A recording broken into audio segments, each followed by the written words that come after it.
Tadi sore telah dilecehkan dengan adanya pembakaran bendera tauhid, yaitu bendera la ilaha illallah Muhammadur Rasulullah. Hadirin sekalian yang dimuliakan oleh Allah, Al-Imam Ibn Manzur di dalam kitabnya Lisanul Arab, Al-Imam Al-Fayrus Al-Abbad di dalam kitabnya Qamus Al-Muhit, kemudian Al-Imam Ibnu Athir di dalam kitab beliau An-Nihayah, kemudian Al-Imam An-Nawawi di dalam Syarah Muslim, kemudian Al-Imam Ibnu Hajar Al-Asqalani di dalam kitab Fathul Bari dijelaskan bahwasanya Ar-Rayah, Al-Liwa atau Al-Alam, tiga ini artinya sama, yakni panji atau bendera yang biasanya diikat di ujung tombak. Cuma bedanya Ar-Rayah dengan Al-Liwa, kalau Al-Liwa itu lebih besar daripada Ar-Rayah. Al-Liwa itu biasanya dipegang oleh panglima atau pemimpin pasukan perang.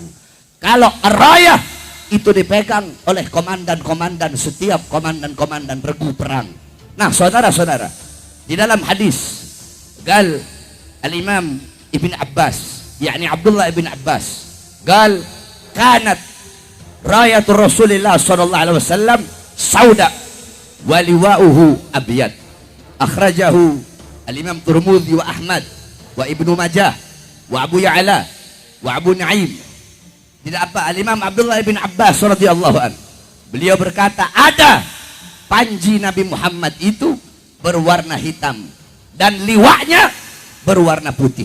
Ini hadis dikeluarkan oleh Al-Imam Ahmad, Al-Imam Ibnu Majah, Al-Imam Tirmidzi, Al-Imam Abu Ya'la, Al-Imam Baihaqi, dan Al-Imam Abu Naim. Di dalam hadis yang lain, saudara-saudara, An Jabir ibn Abdullah gal kana liwa'ur Rasulillah sallallahu alaihi wasallam abyad wa rayatuhu sauda. Ada liwaknya Nabi itu berwarna putih dan rayahnya Nabi berwarna hitam. Akhrajahu At-Tirmidzi wa Ibnu Majah wa Nasa'i wal Khatib. Ini hadis dikeluarkan oleh Al-Imam Tirmidzi, Al-Imam Ibnu Majah, Al-Imam An-Nasa'i, Al-Imam Khatib. Nah, saudara-saudara, adapun di dalam kitab Fathul Bari, Al-Imam Ibnu Hajar Al-Asqalani, di situ beliau mengatakan kana maktuban ala rayatihi la ilaha illallah. Di dalam kitab Fathul Bari dijelaskan oleh Al-Imam Ibnu Hajar Al-Asqalani, ada di dalam rayah Nabi, panji Nabi itu bertuliskan kalimat la ilaha illallah. Jadi liwa itu bendera berwarna putih yang besar ukurannya. Kalau rayah itu bendera berwarna hitam kecil. Ada yang mengatakan apa? Ada tulisan la ilaha illallah, ada juga yang mengatakan tidak ada tulisan la ilaha illallah. Bahkan ada juga yang mengatakan bukan berwarna hitam, sebagaimana Imam Abu Daud yakni fi sunanihi qal kanat safra. Beliau mengatakan ada apa rayahnya Nabi itu berwarna kuning. Kemudian Al-Imam Abu Naim dalam Al-Ma'rifat yakni kanat hamra. Ada juga yang mengatakan rayahnya Nabi itu berwarna merah. Nah, saudara-saudara, jadi bendera la ilaha illallah Muhammadur Rasulullah, yang dimana itu adalah kalimat tauhid. Bendera itu bukanlah hanya bendera milik HTI, tetapi bendera itu adalah bendera milik baginda Nabi besar Muhammad sallallahu alaihi wasallam. Bendera itulah yang diperjuangkan oleh para sahabat-sahabat.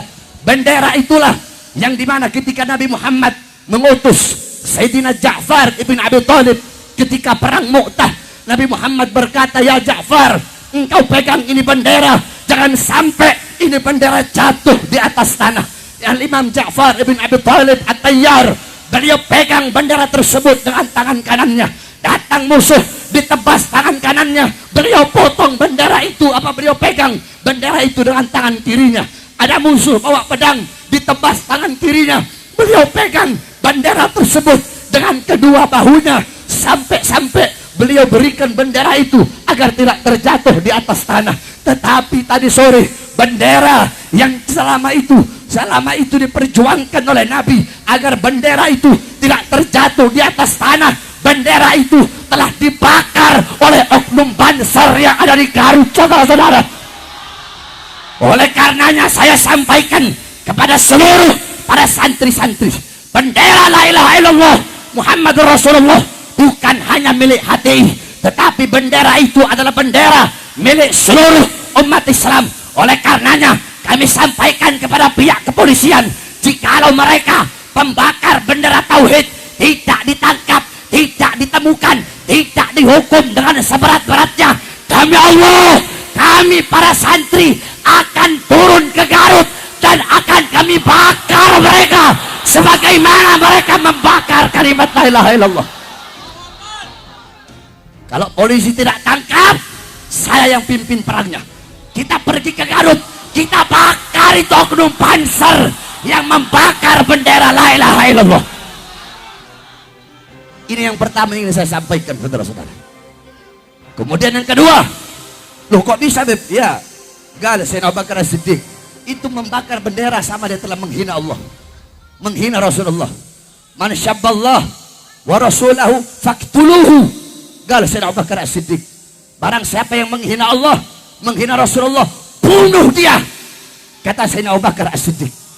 Nah, saudara-saudara sekalian, itu yang pertama yang ingin saya sampaikan. Kemudian yang kedua yang ingin saya sampaikan, saudara-saudara, kita duduk pada malam hari ini dalam rangka Hari Santri. Hadirin sekalian, demi Allah, tidak ada yang lebih mencintai Indonesia melebihi kecintaan para ulama, para santri dan para pahlawan.